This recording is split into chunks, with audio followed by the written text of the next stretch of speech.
Os erros de um pai, a triste história de Eli, é o tema da mensagem à luz de 1 Samuel capítulo 2, versos 27 a 30. Inicialmente leremos esses versos. Faremos um intervalo na nossa série de exposições do Evangelho de Marcos. Semana que vem, sob a graça de Deus, voltamos para o Evangelho de Marcos. Diz assim a palavra de Deus, 1 Samuel 2, a partir do verso 27. Veio um homem de Deus a Eli e lhe disse: Assim diz o Senhor, não me manifestei, na verdade, à casa de teu pai, estando os israelitas ainda no Egito, na casa de Faraó?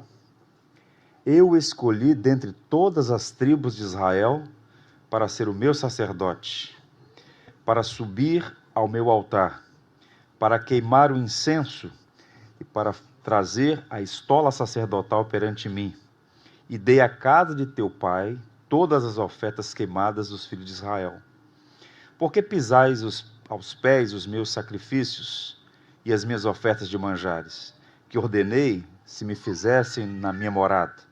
E tu, por que honras a teus filhos mais do que a mim, para tu e ele vos engordardes das melhores de todas as ofertas do meu povo Israel?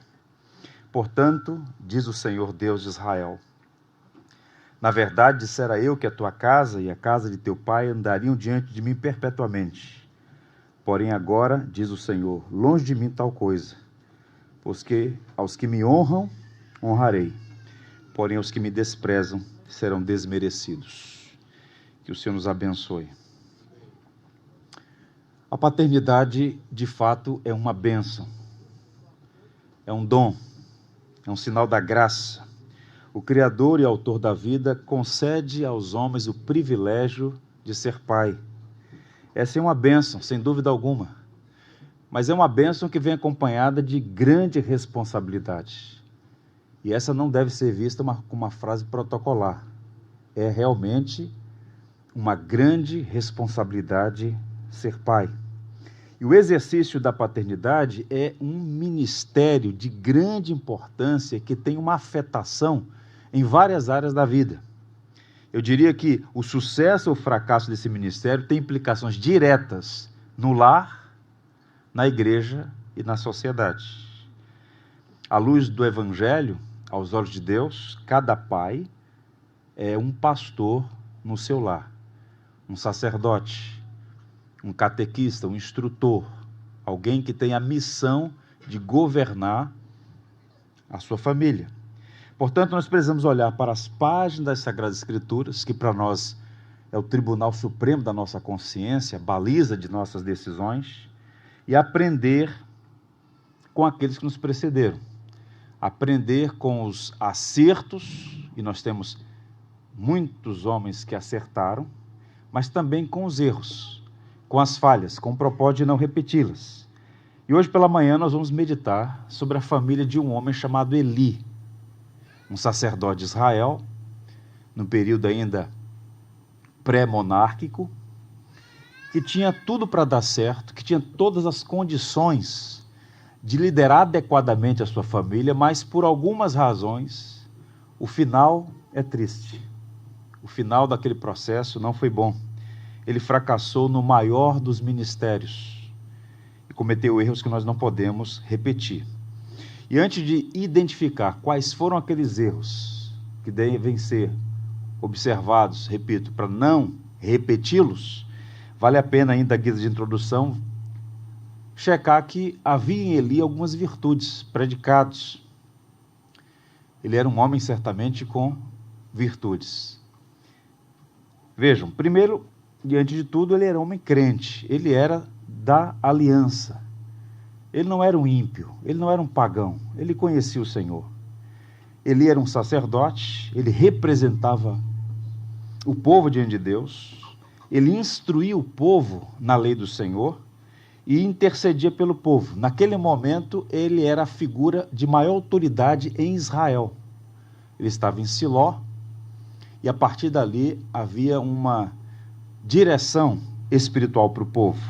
E o nome dele, Eli, é bem significativo, porque indica: Deus é o meu Deus, ou Yahvé é o meu Deus. E de fato ele era um homem de fé, ele era o que os judeus chamam de Davar Yahvé, a boca de Deus, representante de Deus. E há um fato muito curioso sobre a vida dele. Assim começa o livro de 1 Samuel, quando Ana, esposa de Eucana, vai ao encontro dele e está muito entristecida porque ela é estéril, deseja ter filhos, e ele vê a tribulação daquela mulher, que viria a ser mãe do profeta Samuel, e ele então diz para ela: vá em paz para a tua casa e o Senhor lhe conceda a petição que fizeste. E o texto diz que Ana concebeu e deu luz a Samuel. Eli era um homem crente, não há suspeição em relação a isso. Ele era também um homem experiente, não era um jovem começando a função sacerdotal.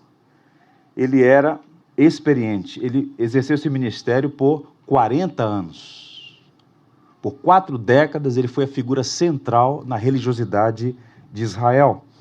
Ele era um sacerdote, estava sempre na presença do Senhor e era respeitado pela comunidade.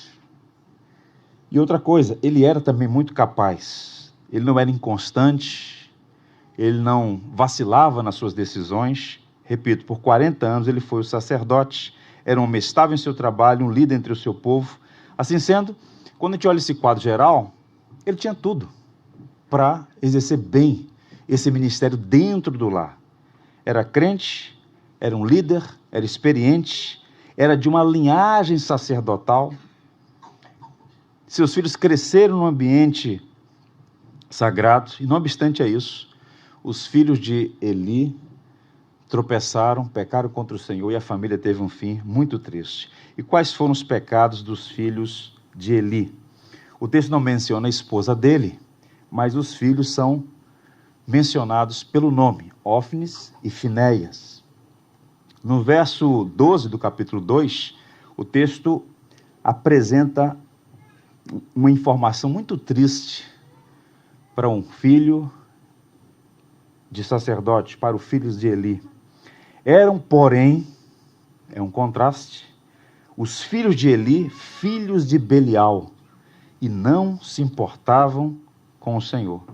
Essa expressão no Antigo Testamento é uma expressão muito forte. Chamar alguém de filho de Belial, ou no plural, filhos de Belial, era o mesmo que dizer: são incrédulos, são ímpios, são pagãos, são detratores da fé. O verbo, portanto, indica que não conheciam o Senhor, ou não temiam o Senhor. Eles conviviam com o sagrado, mas não tinham respeito para com Deus, nem com a lei de Deus, nem com o povo de Deus. Se fizéssemos uma contextualização, cresceram na ambiência da igreja, mas não temiam a Deus. Lideravam, ensinavam o povo, mas eram ímpios. É dito ainda no capítulo 2 que eram sacerdotes, mas desprezavam o culto, que é uma contradição. Lideram o culto, mas desprezam o culto. O verso 17 diz: era, pois, muito grande o pecado destes moços perante o Senhor, porquanto eles desprezavam a oferta do Senhor. Eles não respeitavam as orientações muito claras estabelecidas na lei. Eles exerciam o ofício pastoral, sacerdotal, deviam viver dessa atividade, mas eles abusavam dela, de modo que eram considerados ímpios, buscavam apenas satisfazer a si mesmos. E mais, eram sacerdotes, mas viviam escandalosamente na imoralidade. Uma das prerrogativas do povo de Deus, ou melhor, uma das exigências morais do povo de Deus, em particular de sua liderança, é a pureza no campo da sexualidade. E o texto vai dizer que no verso 22, como líderes, eles cometeram abusos contra a nação. Era, porém, Eli já muito velho e ouvia tudo quanto seus filhos faziam a todo Israel. E aí vem o escândalo. E de como se deitavam com as mulheres que serviam à porta da tenda da congregação. Ou seja, uma vida de lassidão moral. Uma vida escandalosa do ponto de vista moral. Exerciam um ofício nobre, sagrado, mas viviam uma vida tortuosa do ponto de vista moral. Eles não apenas eram ímpios, mas eram ímpios elevados à 10ª potência, pela maneira como viviam. Eram homens casados, mas adúlteros. Não respeitavam a Deus, nem os seus cônjuges, nem a palavra de Deus, nem o sacerdócio, nem o povo. E mais, eles eram sacerdotes, mas faziam o povo tropeçar. Porque o propósito pelo qual Deus mesmo estabeleceu líderes, naquele caso sacerdotes, era para guiar, orientar, instruir, servir de baliza espiritual, moral. No entanto, eles não cumpriam a função.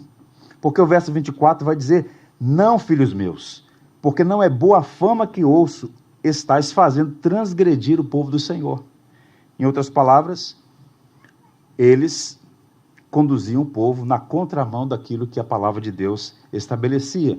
Como dizia Charles Spurgeon, os pecados do líder são mais graves, mais hipócritas e mais desastrosos. Mais graves porque pecam contra um conhecimento maior. Mais hipócritas porque combatem aquilo que praticam. E mais danosos porque os pecados dos mestres são os mestres do pecado. E assim fazem o povo tropeçar. Então vejam a gravidade daquela situação. Eles não eram neutros, eles eram pedra de tropeço para aquela congregação, para Israel naquele momento. Então, nós temos esse quadro. Um homem experiente, um homem crente, o principal líder da nação de Israel, cujos filhos também exerciam sacerdócio, mas eram, sem suspeição alguma, homens ímpios e que faziam o povo tropeçar. Antes de verificar quais eram os erros, ou quais foram os erros de Eli, uma palavra aqui muito oportuna a todos, especialmente aos pais. Muitos pais precisam ser libertos da tirania da culpa e do medo do fracasso. Sobre isso nós vamos falar mais exaustivamente no próximo sábado. O que eu quero dizer com isso? A Bíblia diz que o conhecimento libertador. O sucesso na educação dos filhos não é medido por aquilo que os pais fazem. Quero dizer, o sucesso da educação dos filhos é medido por aquilo que os pais fazem, não pela maneira como os filhos respondem. Isso é libertador.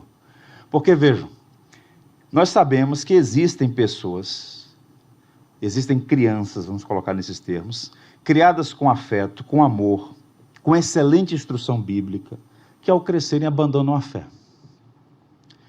Não é necessariamente essa matemática. Um pai crente piedoso vai gerar necessariamente um filho crente piedoso.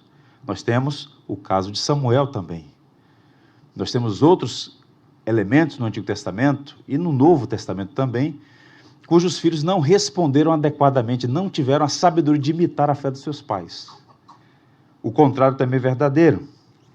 Nós, por vezes, encontramos pessoas que não receberam a formação adequada, que sofreram situações bem difíceis na infância, mas soberanamente foram alcançados pela graça e tiveram sua vida transformada. Então é libertador entender isso. O sucesso da educação dos filhos é medido pelo que os pais fazem, não como os filhos respondem. Caso contrário, a gente vai ter que suprimir um princípio geral, que é a da responsabilidade moral. Cada um dará contas de si a Deus. Então, os pais não têm poder de transformar o coração dos filhos, mas é da responsabilidade dos pais, pai e mãe, mas especialmente a figura do pai, instruir, orar e dar o exemplo. E nesse campo, Eli cometeu algumas falhas. Eu queria mostrar a vocês que falhas são essas, com o propósito de, neste dia, que é um dia de celebração, um dia de alegria, é um dia de confraternização, refletir, pensar sobre essas situações e as implicações, porque isso tem realmente muitas implicações no lar, na igreja e na sociedade. Vejam, quais erros ele cometeu? Primeiro e antes de tudo, Eli pecou pela ausência. Ele não tinha tempo para a família.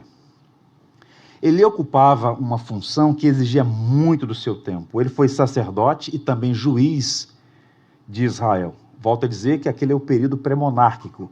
Israel saiu do cativeiro no Egito, transitou por 40 anos no deserto, se estabeleceu depois de muitas lutas naquela terra que nós chamamos de Canaã, e nesse período, depois dos juízes, está se consolidando. Então as coisas estão se organizando, as instituições estão sendo formadas.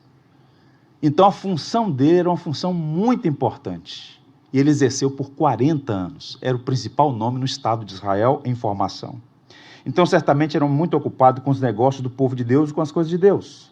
Ele era um pai que nunca estava em casa, sempre estava muito ocupado cuidando dos filhos dos outros, ouvindo, aconselhando famílias, ajudando a resolver os problemas dos outros e esqueceu-se dos próprios filhos. Os outros pais podiam sempre contar para os seus filhos as histórias de Abraão, de Isaac e Jacó, mas talvez Eli, assoberbado com tantas demandas, não tivessem aquela oportunidade. Então, Ofni e Finéias, muito provavelmente, não tiveram um pai disponível. E a aplicação imediata para nós é essa. Quando a gente olha o quadro geral da nossa sociedade, a gente percebe claramente um fenômeno desastroso que custa muito caro, em todas as áreas, custa muito caro. A tragédia dos filhos órfãos de pais vivos. Órfãos de pais vivos. Uma das crises mais agudas na sociedade contemporânea é justamente a ausência dos pais na vida dos filhos. Os pais estão sempre dizendo aos filhos, um dia desse nós teremos mais tempo. Esse dia nunca chega. O diálogo vai morrendo, a comunicação vai ficando cada vez mais deficiente, vai se substituindo equivocadamente presença por presentes, concessões, negociando o inegociável, a fim de usar como subterfúgio para esconder essa deficiência. E o resultado é esse: uma ausência, uma distância que é insubstituível e que vai ter o seu custo. Eu diria que o tempo de dar tempo faz toda a diferença. Pois bem, eu estava refletindo sobre isso e lembrei de uma história que, inclusive, foi recentemente tema de um debate, uma polêmica sobre uma série que foi ou vai ao cinema nos próximos dias. Um documentário sobre a vida de um jovem chamado Pedro Machado Lomba Neto. Ele morreu aqui perto, na Lagoa, no dia 16 de setembro de 2005. Eu tenho memórias daquele dia, porque ganhou bem as manchetes dos jornais, portanto, já faz algum tempo. Esse rapaz foi criado aqui, nessa região do Rio de Janeiro, filho de pais divorciados, classe média, um pai ausente. E por alguns motivos, ele desde muito cedo se envolveu com drogas, o que é um mal terrível, é uma coisa insana, sem nenhuma consistência cognitiva, inteligente, racional, moral, espiritual, que é liberar o uso de entorpecentes. E aquele rapaz cedo foi para esse mundo das drogas, ficou viciado e começou para o crime. E ele se tornou um especialista em assalto a residências. Naquela época, 2005, 2004 e 2005, foi o período em que ele exerceu essa atividade, ele foi considerado o maior criminoso do Rio de Janeiro no que tange a roubo a residências, região Zona Sul / Recreio. E ele saindo de uma comunidade na Zona Norte para ir para uma comunidade aqui na Zona Sul, a polícia fez um cerco aqui no Rebouças, ele conseguiu se evadir, entrou numa residência e na troca de tiros morreu aos 23 anos de idade. E o pai ainda, no IML, sai de lá ensanguentado e dá uma entrevista dizendo assim: eu pequei contra o meu filho, não dei tempo para ele. Que coisa triste, que coisa triste. Meu pecado foi estar ausente da vida do meu filho, foi o que foi estampado nas páginas dos jornais. Então, qual o ponto? Eu não quero dizer que toda ausência, por algum motivo, do pai justifica enveredar-se por um caminho de crimes.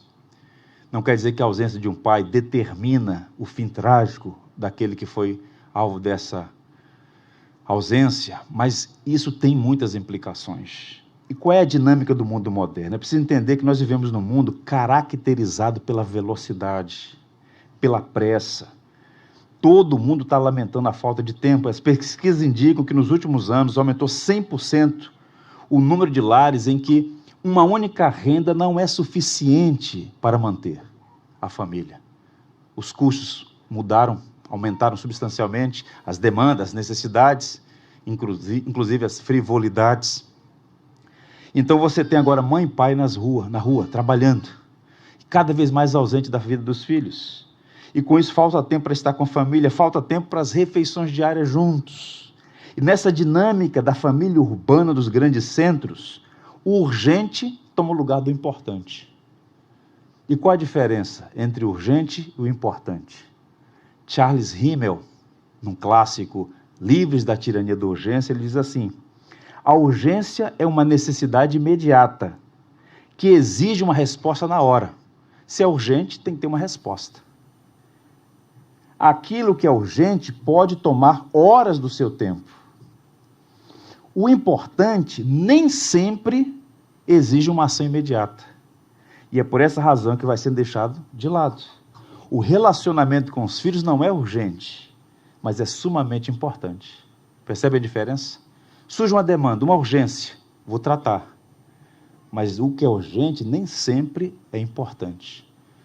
E o pastoreio dos filhos, o cuidado dos filhos, o cuidado da família é importante. E tem que ser no topo da agenda, no topo das prioridades.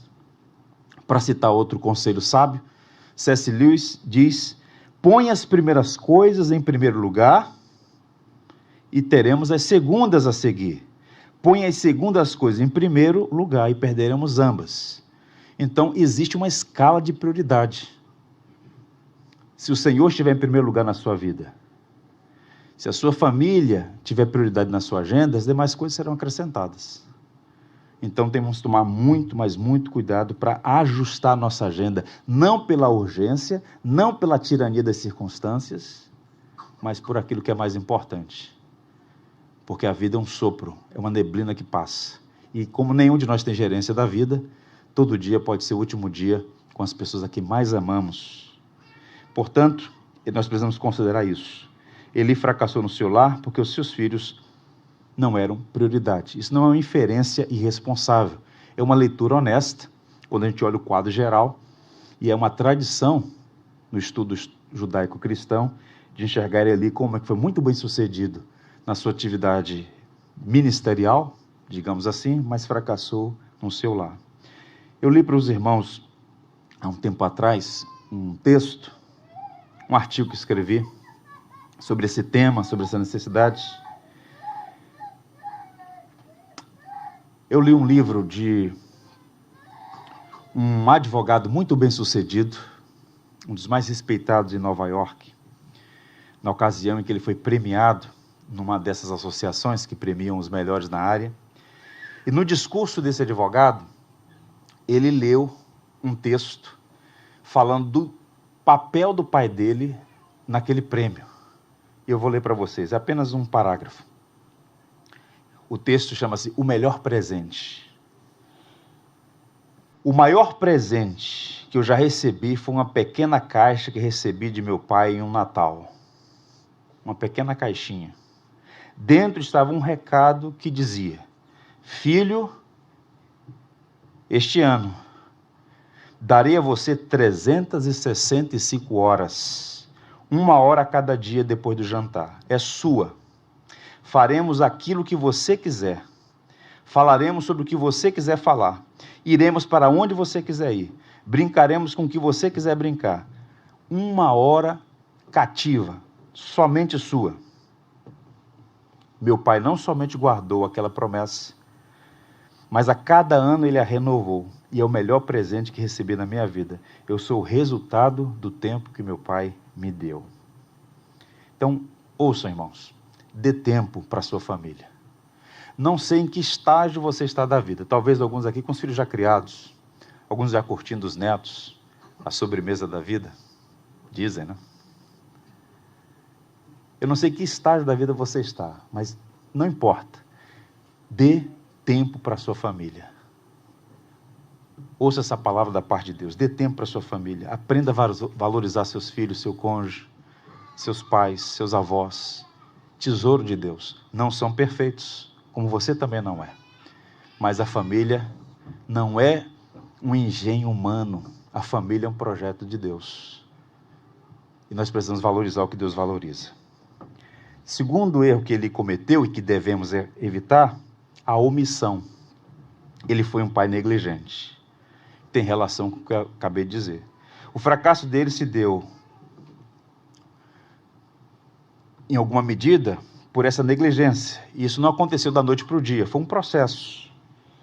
Eu diria que ele não caiu, mas ele foi caminhando para baixo. Tanto é que o desfecho trágico aconteceu na última hora, quando ele recebe a notícia da morte dos 2 filhos, e no mesmo momento ele morre também. É uma cena triste.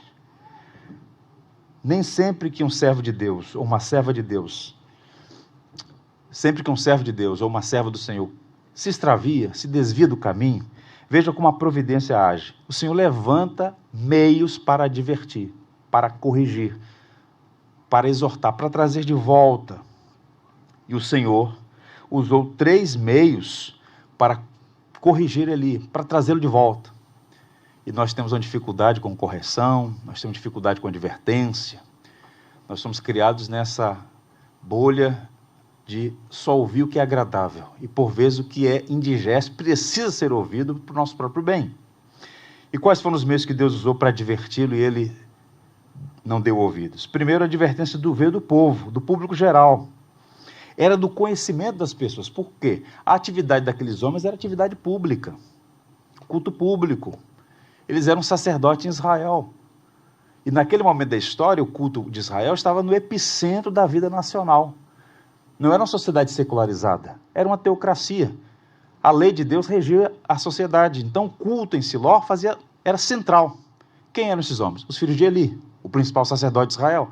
Então, o povo viu os descaminhos daqueles homens, e o texto vai dizer no capítulo 2, que nós lemos, a advertência. Era, porém, Eli, já muito velho, e ouvia tudo quanto seus filhos, verso 22, faziam a todo Israel, de como se deitavam com as mulheres que serviam à porta da tenda da congregação. E disse-lhes: por que estás fazendo essas coisas?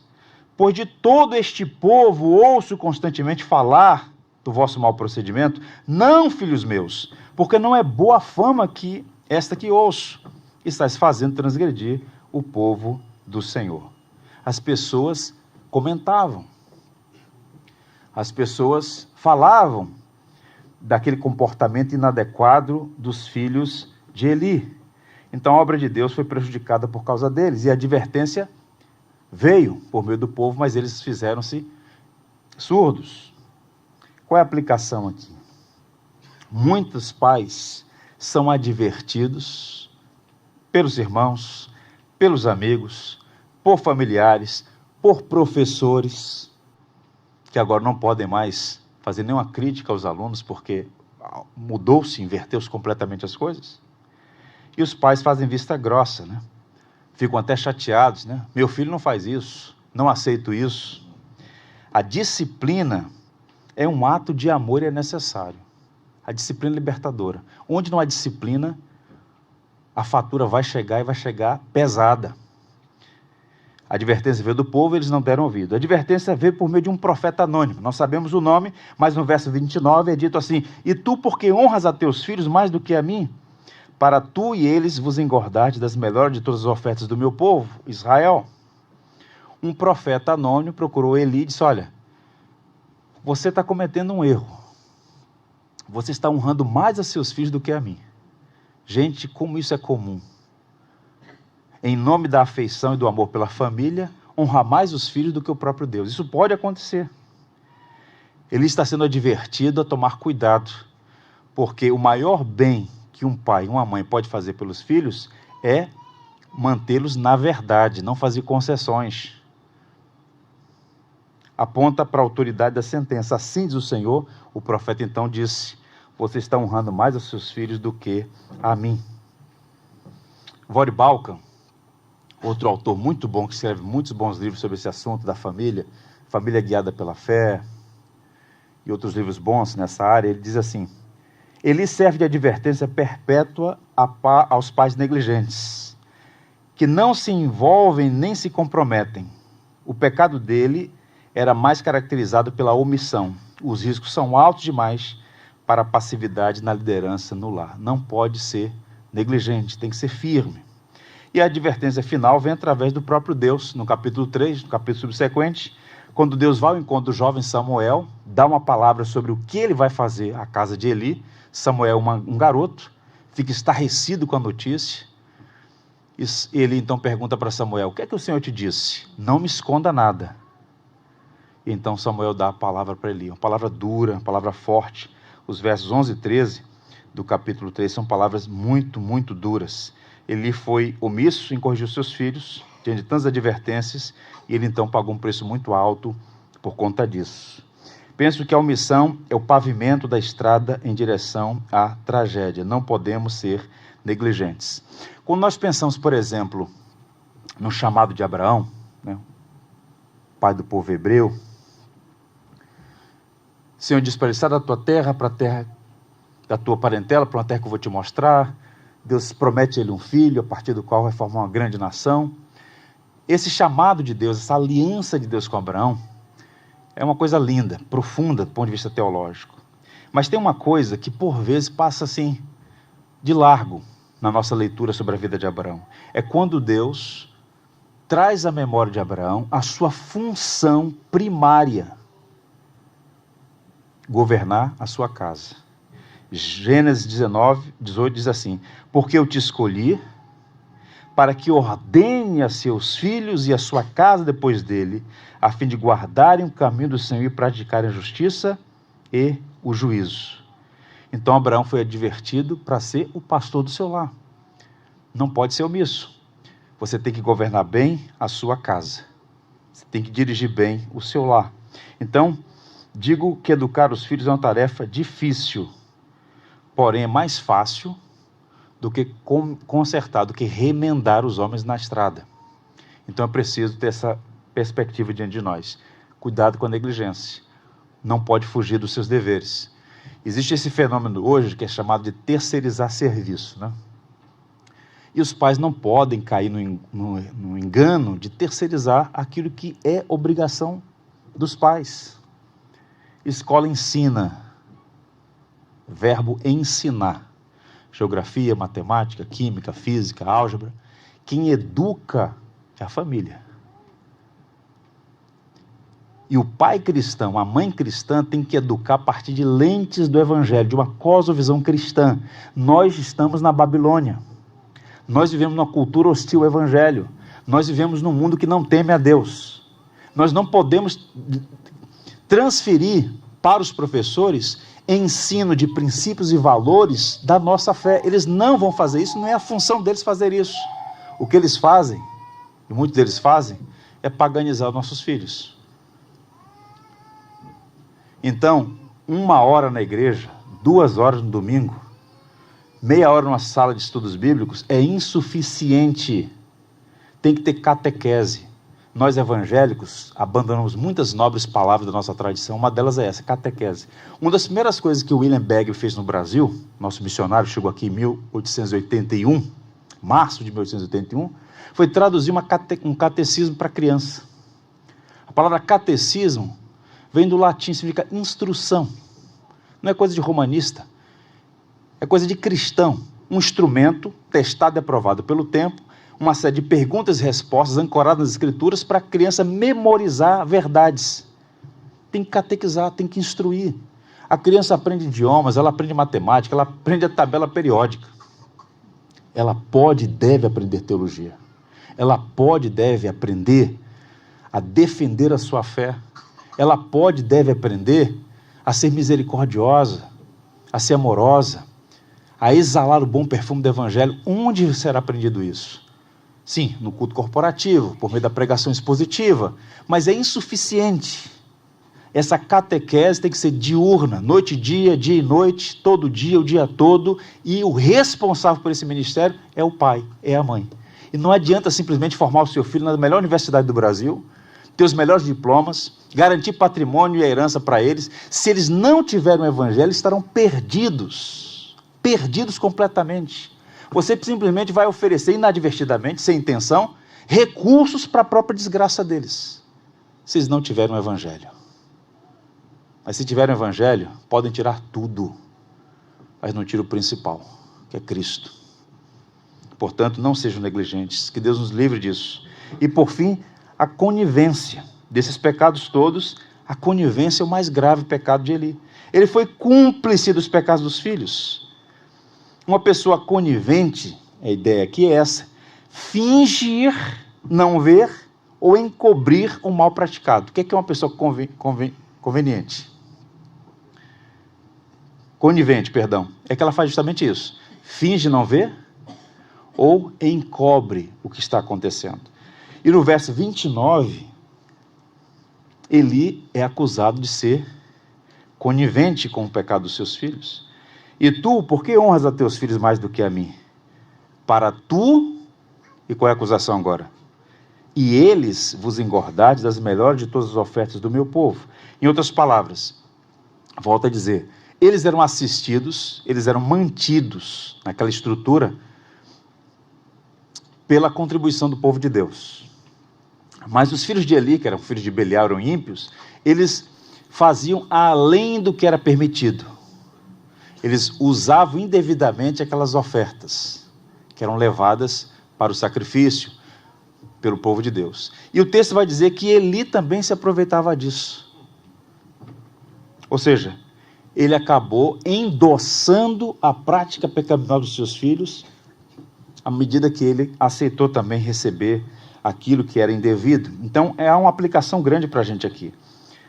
Curioso notar que essa prática se repete ainda hoje entre os servos de Deus. Muitos pais se mostram coniventes com os pecados dos filhos, fingindo não ver, à vista grossa, não é bem assim, faz aquele racionalismo, assim do avestruz, né? Se eu não estou vendo é porque não acontece. Encobre, um pai conivente com o erro dos seus filhos, não está demonstrando amor, mas ignorância. E por que ignorância? Eu queria destacar isso aqui, irmãos. Eu falo com um pai. Todo pecado é uma ofensa contra Deus. Se você está sendo conivente, você está sendo cúmplice de uma ofensa contra o Senhor.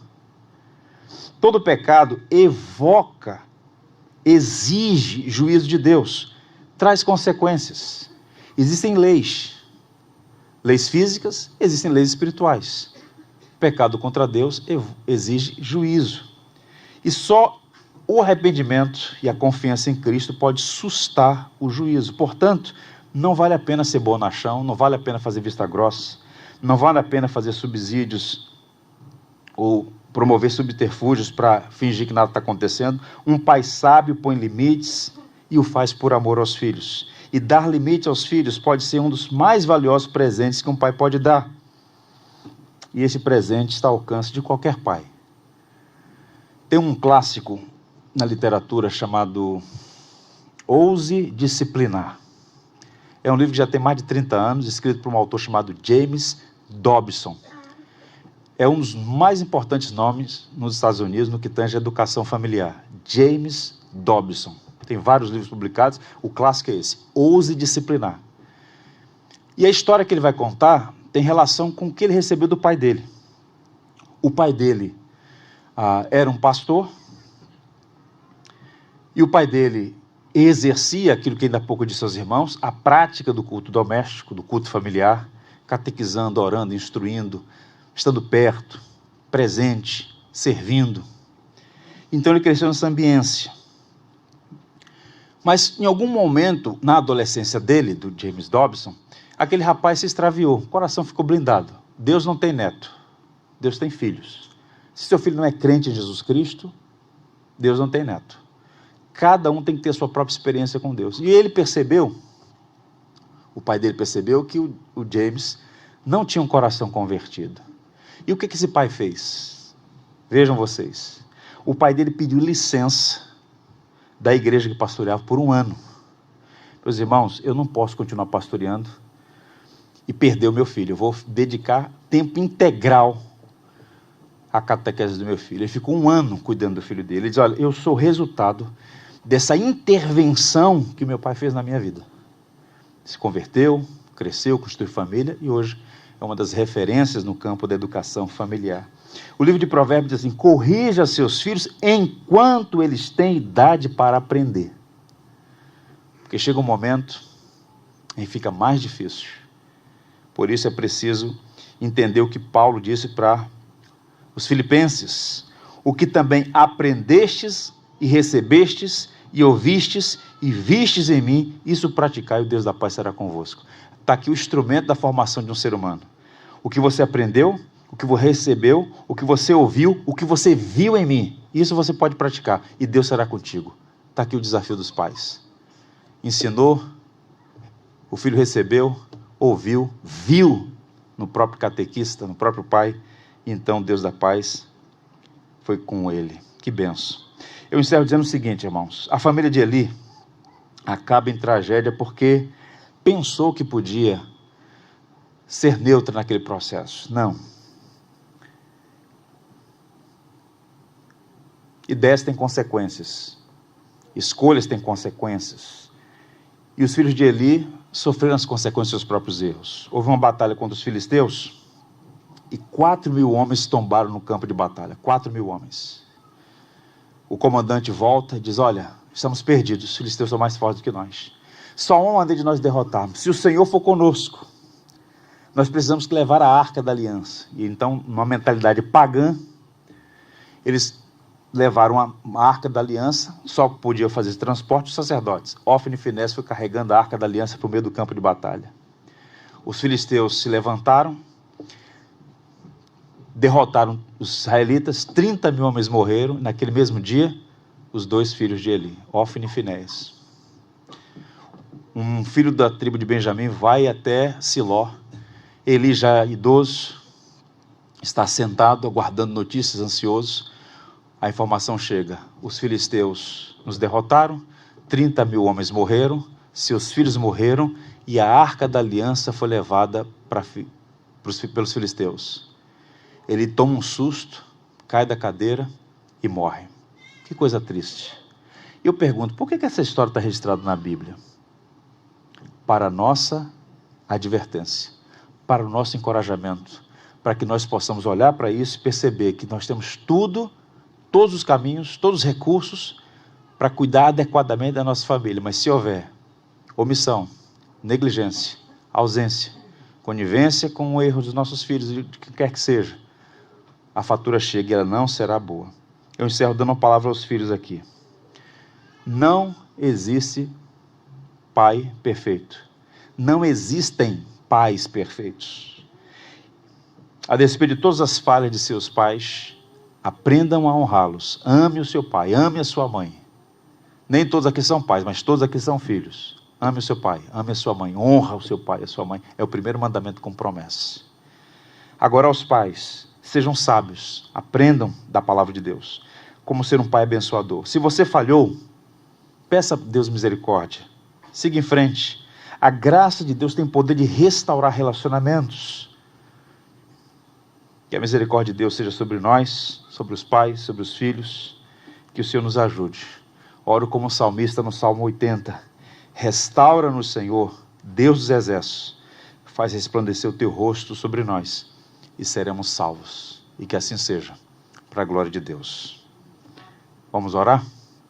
Aonde você estiver, eu queria que você orasse comigo. Você que é pai, você que é filho, vamos pedir a Deus graça. Vamos agradecer pelo ministério do Pai e também pedir ao Senhor que conceda graça para que nós todos temos as condições de fazer adequadamente o nosso trabalho. Meu Deus e Pai, nós te louvamos por sua palavra. Ela vem ao nosso encontro a fim de promover instrução, correção, consolo. E nesta manhã nós fomos exortados a entender que o ministério da paternidade é uma honra que vem acompanhada de uma grande responsabilidade. Senhor, não permita que sejamos ausentes, negligentes, omissos, Senhor. Dá-nos as condições de fazer adequadamente esse trabalho. Abençoa os pais aqui presentes, aqueles que estão com crianças no colo, que têm todo um caminho pela frente, que possam assumir esses compromissos desde já. Aqueles que já estão no meio do caminho, Senhor, que possam corrigir eventuais fraquezas. E aqueles que já estão no final da jornada, que possam suplicar a tua graça, teu perdão. Que o Senhor nos ajude, em qualquer estágio da nossa vida, a olhar para a tua palavra como instrução para a nossa vida. Abençoa-nos, Senhor. Perdoa os nossos pecados e sustenta a nossa fé. Permita que esse dia seja um dia de reconciliação, de perdão, um dia de renovação da aliança, um dia de declaração de afeto, de amor e de busca da Tua graça para cumprir essa missão. Oramos assim, meu Deus, em nome de Jesus. Amém. Tudo que tens feito, por tudo que vais fazer, por tuas promessas e tudo que és, eu quero te agradecer com todo o meu ser. Te agradeço, meu Senhor. Te agradeço, meu Senhor. Te agradeço por me libertar e salvar, por ter morrido em meu lugar. Te agradeço, Jesus, te agradeço. Eu te agradeço, te agradeço por tudo que tens feito, por tudo que vais fazer, por tuas promessas e tudo que és. Eu quero te agradecer com todo o meu ser. E aí? Te agradeço, meu Senhor. Te agradeço, meu Senhor. Te agradeço por me libertar e salvar,